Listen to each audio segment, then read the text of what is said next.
Anyway, so after a little humming and hawing for a day, she finally sends me a picture. And the picture that she sent me was her laying in bed. Okay, don't get all freaky on me. But it was dark, and she just showed her face. And so it was like a selfie at night while she was laying down. Nothing revealing, nothing, no skin showing, just her face. But it was half of her face. You know, so she's showing like half of her face in the dark. Well, to me, I was thinking, okay, that's kind of cool. That's a real simple, natural photo. That works. And so I'm thinking, yeah, okay. And so then, you know, she was pretty and she looked like the photos in her profile. And so then we started chatting.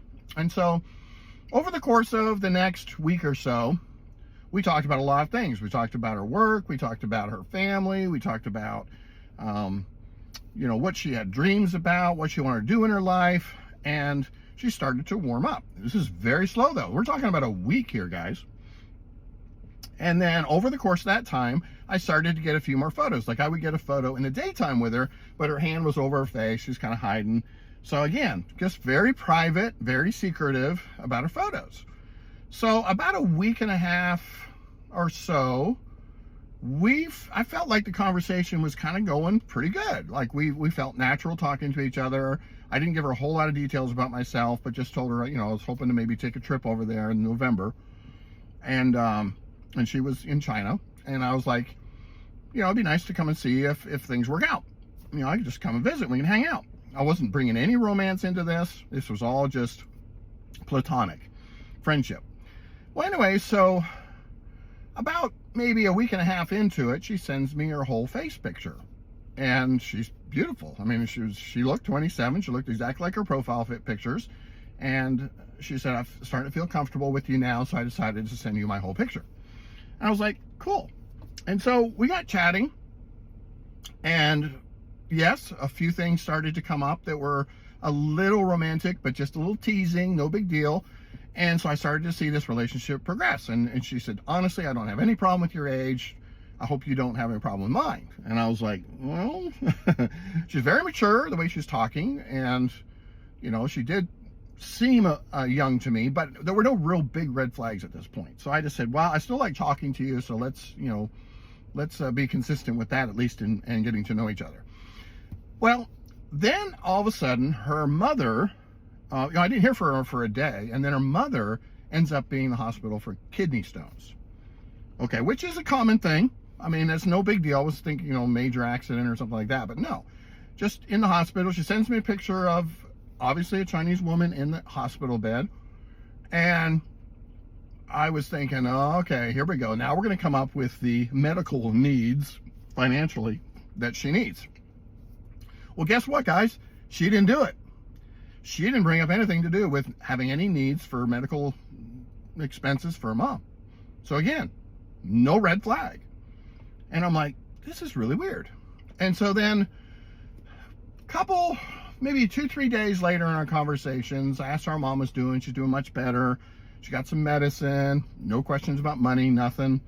And then all of a sudden, out of the blue, she says, I think I got to figure out how to make more money because I'm just not feeling like I'm making the money I need to get ahead.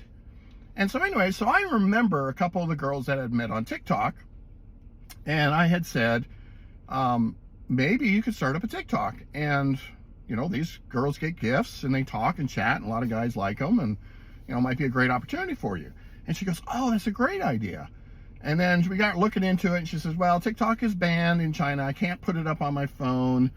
And I said, yeah. And I said, so I looked it up on ChatGPT, and sure enough, it was banned. But the ChatGPT also said that if you use a VPN, that you can get around that. And a lot of people will buy a phone from overseas, get an American SIM card, put it into their phone, and then use their VPN. So, not condoning this at all, but a lot of people are doing it because I saw a lot of Chinese girls that were on TikTok doing this. So that's how they have to be doing it, because it truly was banned in China. So I brought that up as a suggestion to her, and she said, oh, that's a great deal. That's a great idea. I'm definitely going to do it. And so then she says, but I don't have an iPhone to do this with because you have to have a new SIM card. And I said, well, you don't need an iPhone. I said, you can buy a flip phone or a burner phone online and have it shipped to you, and you have a SIM card. Well, all of a sudden, it was the urgency to buy a phone that came into the conversation. And I don't have the money for a phone. Can you help me? Okay, there was the big red flag. And all of a sudden, the conversation changed from now I need money for this phone rather than I want to start this business. Well, guess what? The whole time from that day forward, her attitude changed. She stopped texting. She stopped, having, just our regular conversations. No good mornings, no good nights. And it was all because I said, listen, I don't give money to anybody online for any reason until I meet them. So I said, I'm sorry, but I can't help you. And all of a sudden, it was like a light switch. She shut off. And anyway, so yeah, it's been a couple days and she's disappeared. So my story ended just as quickly as it began, is that I thought this was an authentic person because of all the natural things that seemed to be going on this dating site thing. And it turned out to be just a scam like the rest of them. So guys, you gotta be really careful. Make sure you're not engaging, your heart into these relationships before you really find out whether they're being authentic or not. And sometimes it can take weeks. And they call that a pig butchering scam.